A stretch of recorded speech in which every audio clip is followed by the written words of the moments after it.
The desert sun beat down mercilessly on forward operating base Liberty as Staff Sergeant Maria Rodriguez adjusted her body armor one final time. At 28, she had already served 3 tours in Afghanistan, but something felt different about this mission. The intelligence report spoke of increased insurgent activity near the village of Karam, where American forces were working to establish a medical clinic for local families. Maria stood barely 5 feet 4 inches tall, but her presence commanded respect from every Marine under her leadership. Her dark eyes held the kind of intensity that came from years of protecting others, and her steady hands had saved countless lives during firefights across the harsh Afghan terrain. The Marines called her Madre, Mother, because she treated each of them like family, ensuring they ate properly, stayed alert, and most importantly, made it home alive. Lieutenant Jake Morrison, fresh out of officer training at 23, approached her position near the convoy vehicles. His blonde hair was already dusty from the morning preparations, and nervous energy radiated from his every movement. This would be his first major operation outside the wire, and everyone knew it.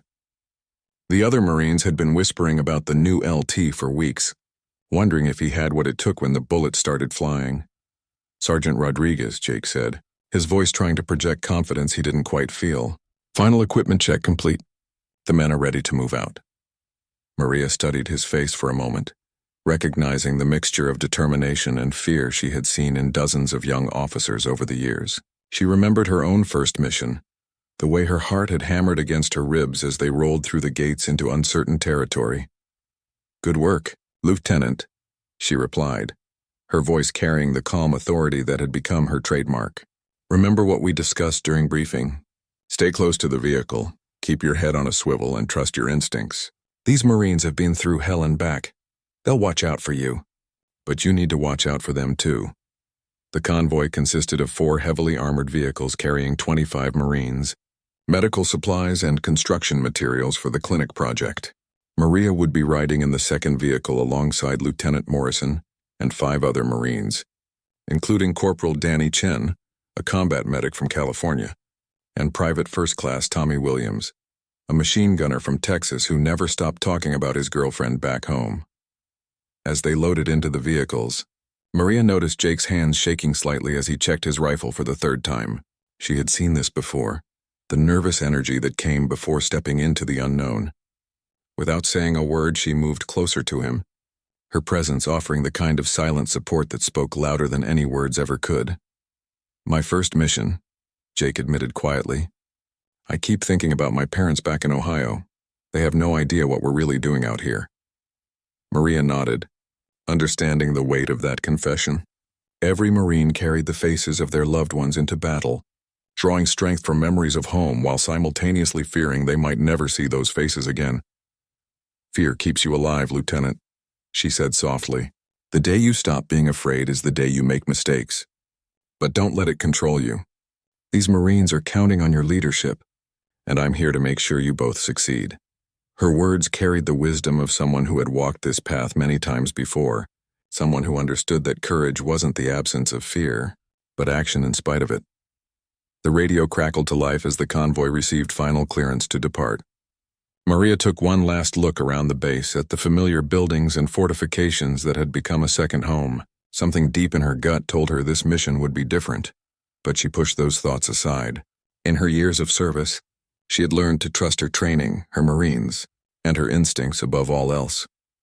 As the engines roared to life and the heavy gates of forward operating base Liberty swung open, Maria Rodriguez had no way of knowing that within hours, her name would be etched forever in the hearts of 500 Marines, and her final act of courage would become a legend whispered around mess halls and barracks for generations to come. The desert stretched endlessly before them, holding secrets and dangers that would test every ounce of training and brotherhood they possessed. The convoy moved through the dusty Afghan countryside at a steady pace, kicking up clouds of sand that danced in the afternoon heat. Maria kept her eyes constantly scanning the horizon, looking for anything out of place, a reflection that shouldn't be there, movement where there should be stillness, or the telltale signs of recently disturbed earth that might indicate an improvised explosive device. Lieutenant Morrison sat across from her, his initial nervousness beginning to settle into focused alertness. Maria had been quietly coaching him throughout the journey, pointing out landmarks and explaining the tactical significance of various terrain features. The rolling hills and scattered compounds they passed could hide enemy fighters, while the narrow mountain passes ahead would funnel their convoy into potential killing zones. "See that ridgeline at 2 o'clock? Maria said, pointing toward a rocky outcropping about 800 meters away. "Perfect sniper position. Good fields of fire, multiple escape routes. That's the kind of terrain that makes my skin crawl." Jake followed her gaze, beginning to understand how experienced Marines read the landscape like a tactical map, seeing threats and opportunities in every rock and shadow. Private Williams, true to form, was entertaining the other Marines with stories about his girlfriend Sarah, describing in elaborate detail the wedding he was planning for when his deployment ended. His enthusiasm was infectious, and even the most hardened veterans found themselves smiling at his earnest descriptions of flower arrangements and catering menus. In the brutal reality of war, these moments of normalcy became precious lifelines to the world they were fighting to protect. Corporal Chen monitored the radio chatter, listening to updates from other units operating in the area. Intelligence reports suggested that insurgent activity had increased significantly over the past week, with several IED attacks on coalition forces and reports of foreign fighters moving through the region. The medical clinic they were helping to establish had become a symbol of American commitment to rebuilding Afghanistan, making it a high-value target for anyone wanting to send a message. As they approached the village of Karam, Maria noticed that something felt wrong. The streets, which should have been bustling with afternoon activity, appeared unusually quiet. Children who normally ran alongside American convoys were nowhere to be seen, and the few adults visible quickly disappeared into buildings as the vehicles approached. In her experience, when local civilians made themselves scarce, it usually meant they had received warnings about impending trouble. "Lieutenant," she said quietly, leaning toward Jake, "we need to be extra sharp from here on out. The locals are spooked about something. Could be nothing, but could be everything." Jake nodded, his hand instinctively moving to his rifle as he processed this information. The training exercises back at Quantico had never quite captured this feeling, the subtle tension that preceded violence, the way experienced warriors could sense danger before it revealed itself. The convoy slowed as they entered the village proper, navigating narrow streets barely wide enough for their armored vehicles. Ancient mud brick buildings pressed close on both sides, their flat rooftops and darkened windows creating countless positions where enemy fighters could hide. Maria's radio crackled with updates from the lead vehicle, reporting no immediate threats but acknowledging the unusual quietness of the area. At the construction site for the medical clinic, local workers and Afghan National Army soldiers were waiting to receive the supplies and begin the day's work. The building was already taking shape, concrete walls rising from a foundation that represented hope for better health care in this remote region. American military engineers had designed the facility to serve hundreds of families, providing basic medical care, maternal health services, and emergency treatment for injuries. As the Marines began unloading supplies, Maria positioned herself where she could observe both the work area and the surrounding approaches to the site. Years of experience had taught her that the most dangerous moments often came when soldiers were focused on their tasks, when attention naturally shifted from security to mission accomplishment. She watched the rooftops, the alleyways, and the faces of local civilians looking for anything that might indicate trouble. Lieutenant Morrison worked alongside the Marines, helping to coordinate the unloading process while maintaining communication with higher headquarters. Maria was pleased to see how quickly he was adapting to the reality of operations outside the wire. The nervous energy from earlier had transformed into focused professionalism, and the Marines were beginning to accept him as their leader rather than just another inexperienced officer. The afternoon sun was beginning its descent toward the western mountains when Maria's instincts finally crystallized into certainty. Something was definitely wrong. The absence of normal village sounds, the way shadows seemed to linger in doorways, and the subtle tension she could feel in the air all pointed toward an impending attack. She had felt this exact sensation too many times before to ignore it now, and every fiber of her being screamed that danger was approaching fast. The first shots came from the rooftop of a 3-story building about 200 meters to the north. The distinctive crack of AK-47 rifles shattered the afternoon quiet, followed immediately by the heavier thump of a PKM machine gun. Maria's training kicked in instantly, her body moving before her mind had fully processed the threat. "Contact north," she shouted into her radio while simultaneously pushing Lieutenant Morrison toward the cover of their armored vehicle. Within seconds, the entire village erupted in gunfire. Muzzle flashes appeared in windows, doorways, and rooftop positions that had seemed empty moments before. The insurgents had planned their ambush perfectly, waiting until the Marines were spread out and focused on their humanitarian mission before revealing themselves. The medical clinic construction site, which should have been a symbol of hope and healing, had become a carefully orchestrated killing zone. Private Williams immediately set up his machine gun behind a concrete barrier, returning fire toward the enemy positions with controlled bursts that forced the insurgents to keep their heads down. His earlier cheerful chatter about wedding plans had been replaced by the focused intensity of a professional warrior doing what he had trained for. Corporal Chen crawled from Marine to Marine, checking for casualties while calling for medical evacuation. Helicopters on his radio. Maria found herself in the exact position she had anticipated, protecting a young officer who was experiencing combat for the first time. Lieutenant Morrison was handling himself well, following his training and maintaining communication with his Marines. But she could see the shock and adrenaline in his eyes. The reality of people actively trying to kill you was something no amount of training could fully prepare someone for. "Stay low and keep moving," she instructed Jake while laying down suppressing fire toward a group of insurgents who were attempting to flank their position. "Don't give them a stationary target and trust your Marines. They know what they're doing." Her rifle barked repeatedly as she engaged targets with the precision that came from years of combat experience. Each shot carefully aimed and purposeful. The Afghan National Army soldiers who had been working on the clinic construction proved their worth, immediately joining the fight alongside their American allies. Their knowledge of the local terrain and building layouts became invaluable as they directed Marine fire teams toward enemy positions that might have otherwise remained hidden. The partnership between American and Afghan forces, forged through months of joint operations, showed its strength under fire.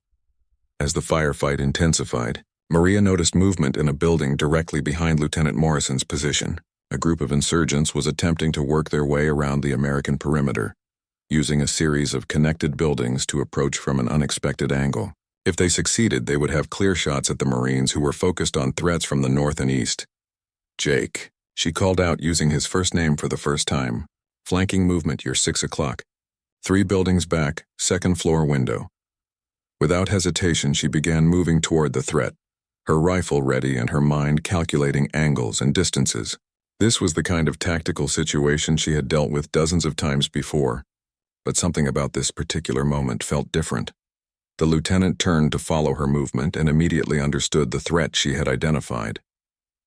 A bearded fighter in dark clothing was visible in the window she had indicated. His AK-47 aimed directly at the group of Marines who were pinned down behind their vehicles.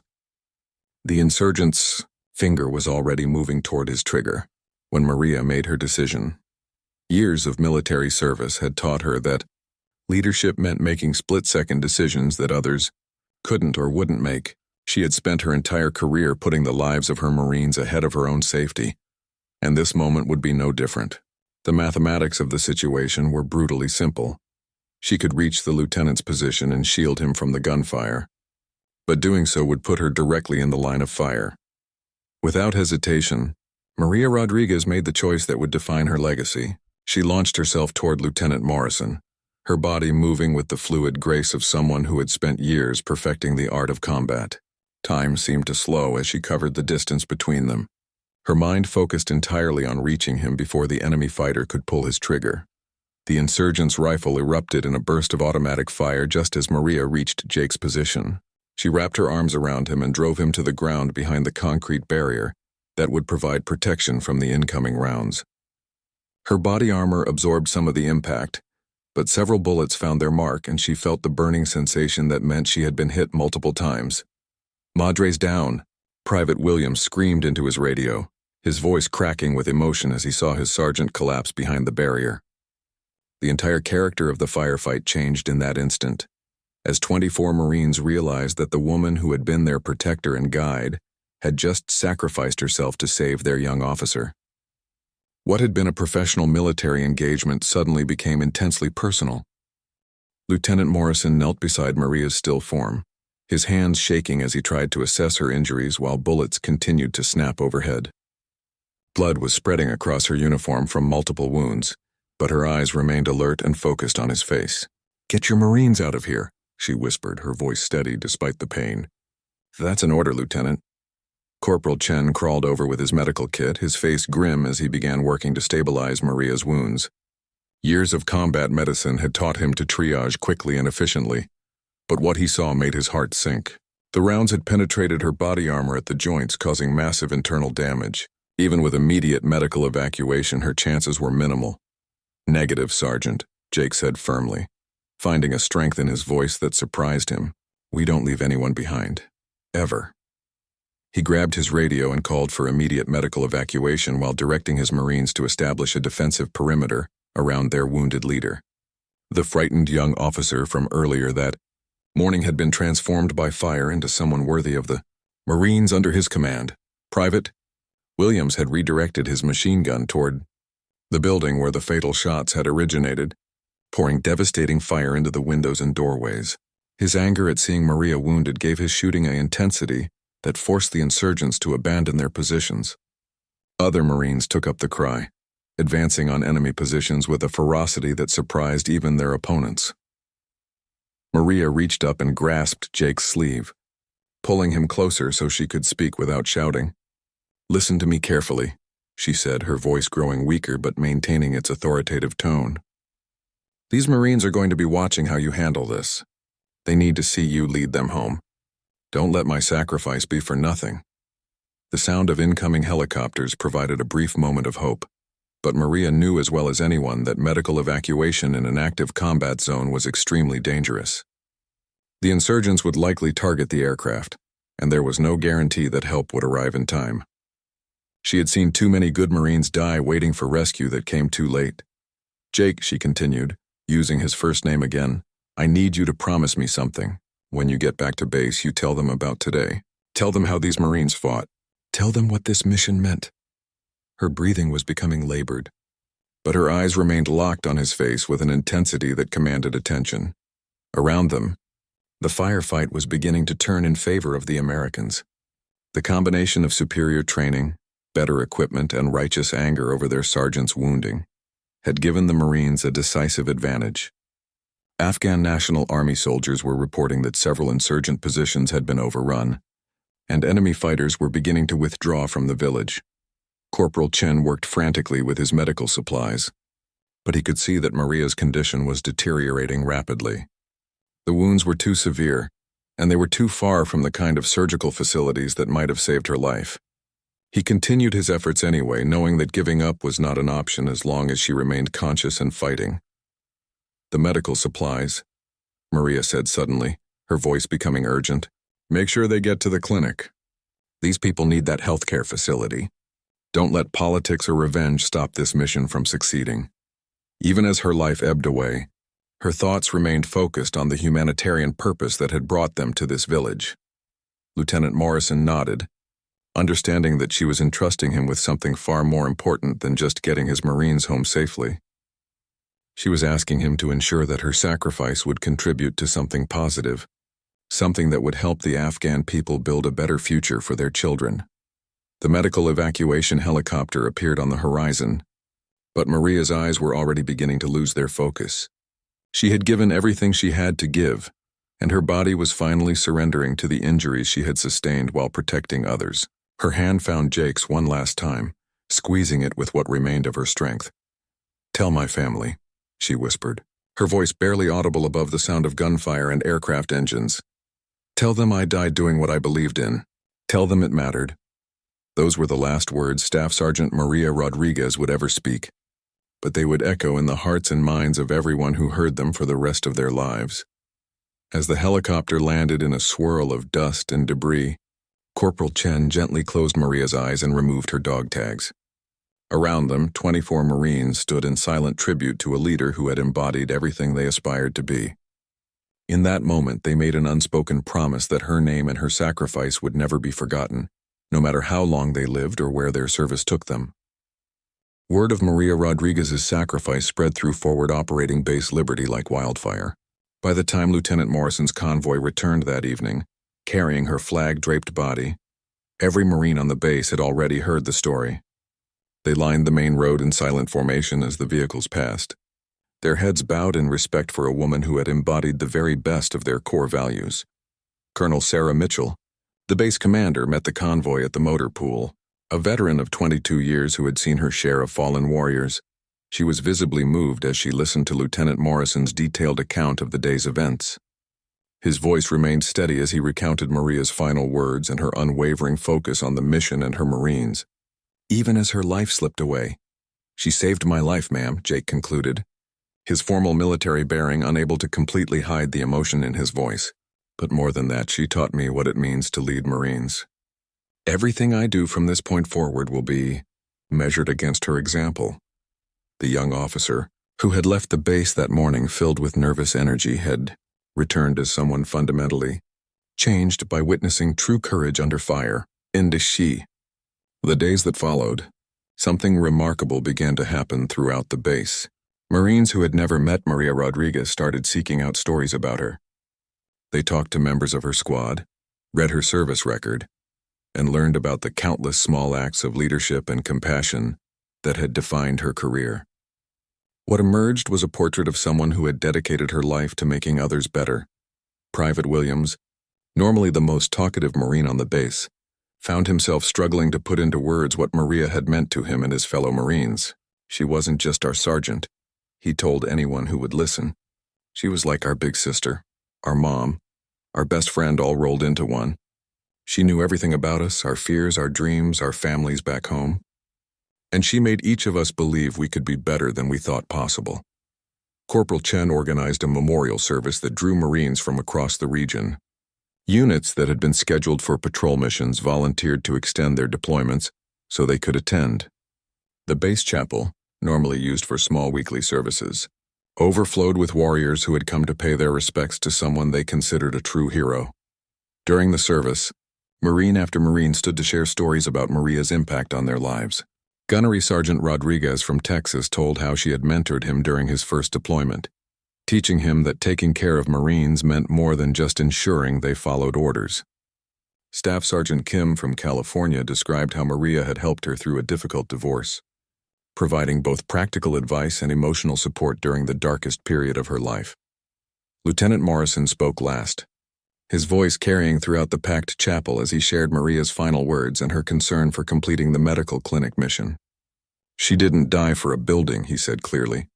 "She died for the idea that we can make the world a better place, one village at a time, one life at a time. The greatest honor we can give her memory is to continue that work."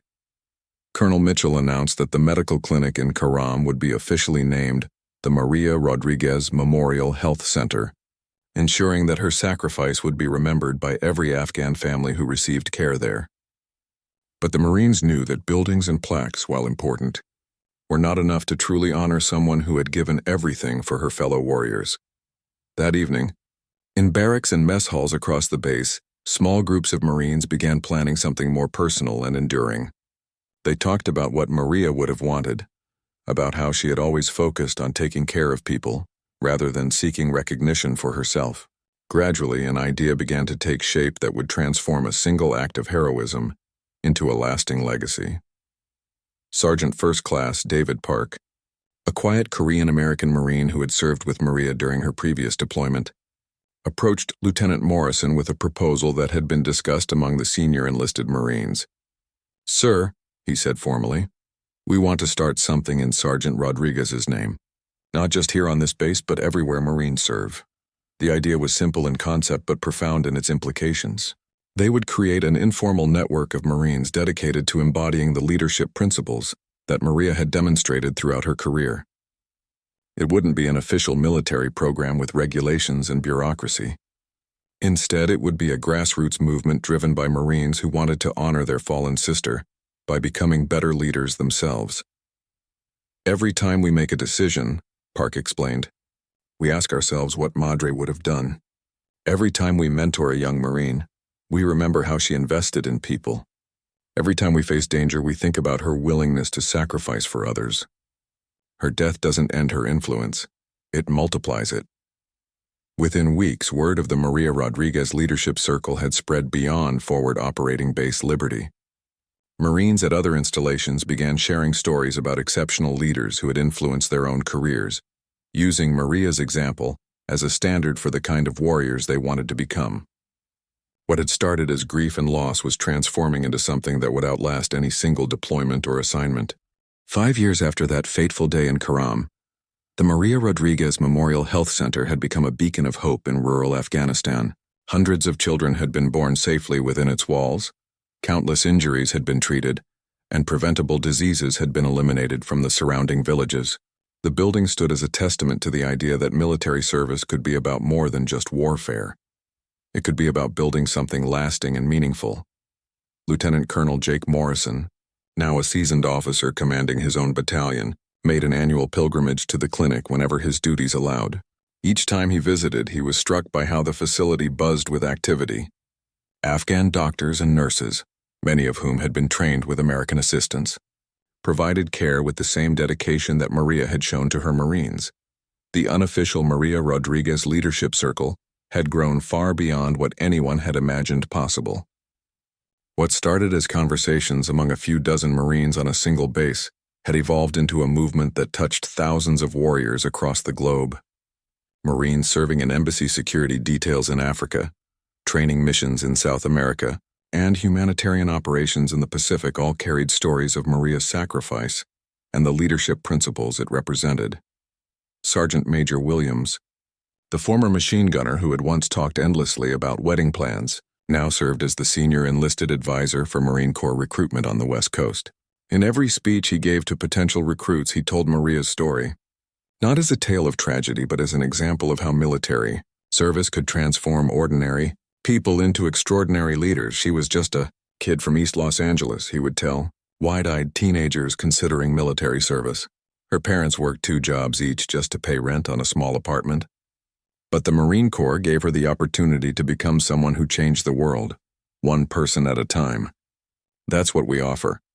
Not just a job, but a chance to be part of something bigger than yourself. The ripple effects of Maria's sacrifice continued to spread in ways that no one could have anticipated. Corporal Chen, now Dr. Chen, had used his GI Bill benefits to attend medical school, inspired by the medical mission that had cost Maria her life. He specialized in emergency medicine and volunteered regularly with medical missions to underserved communities, carrying forward her commitment to helping others. In a small ceremony at Marine Corps Base Camp Pendleton, 500 Marines gathered to dedicate a memorial garden in Maria's honor. The garden featured plants from around the world, representing the global reach of Marine Corps operations and the universal nature of the values Maria had embodied. At the center stood a simple stone bench with an inscription that read, "She fell shielding him, and in falling taught us all how to rise." General Patricia Hayes, the first female commandant of the Marine Corps, spoke at the dedication ceremony. She had never met Maria Rodriguez personally, but she understood the significance of her story for the Corps and for military women everywhere. Sergeant Rodriguez didn't set out to become a symbol, the general said to the assembled Marines. She simply did her job with honor, courage, and commitment. In doing so, she showed us that heroism isn't about seeking glory. It's about doing what's right when everything is on the line. Jake Morrison, now a full colonel, served as the master of ceremonies for the dedication. As he looked out at the sea of Marines gathered to honor Maria's memory, he reflected on how profoundly that single moment in Afghanistan had shaped not just his own career, but the lives of countless others. The frightened young lieutenant who had needed protection had become a leader who spent his career protecting and developing others. During his remarks, Colonel Morrison shared a letter he had received from Maria's parents, who had established a scholarship fund for children from underprivileged backgrounds who wanted to pursue careers in public service. "They told me," he said, his voice carrying clearly across the memorial garden, "that Maria would have been amazed to know that her final act of service had inspired so many others to serve. But those of us who knew her understand that this is exactly what she would have wanted." As the ceremony concluded and the Marines began to disperse, small groups lingered in the garden, sharing their own stories about leaders who had influenced their careers. Young Marines listened to veterans describe the impact that exceptional leadership had made in their lives, continuing the cycle of mentorship and development that Maria had exemplified. The Maria Rodriguez Leadership Circle had become more than just a memorial or a feel-good story. It had evolved into a living philosophy that challenged every Marine to ask themselves a simple question: what would Madre do? That question guided decisions in combat zones and training environments, in recruiting stations and retirement ceremonies, in moments of crisis and periods of peace. Years would pass and deployments would end, and Marines would retire to civilian careers around the world. But they would carry with them the memory of a small woman from East Los Angeles who had shown them that true leadership meant being willing to sacrifice everything for others. Her name would be spoken in mess halls and barracks, in officer clubs and enlisted quarters, wherever Marines gathered to share stories about the warriors who had shaped their understanding of honor, courage, and commitment. Staff Sergeant Maria Rodriguez had fallen shielding a young lieutenant from enemy fire, but in that moment of sacrifice, she had risen to become something eternal, a symbol of everything the Marine Corps aspired to be, and a reminder that one person's courage could indeed change the world.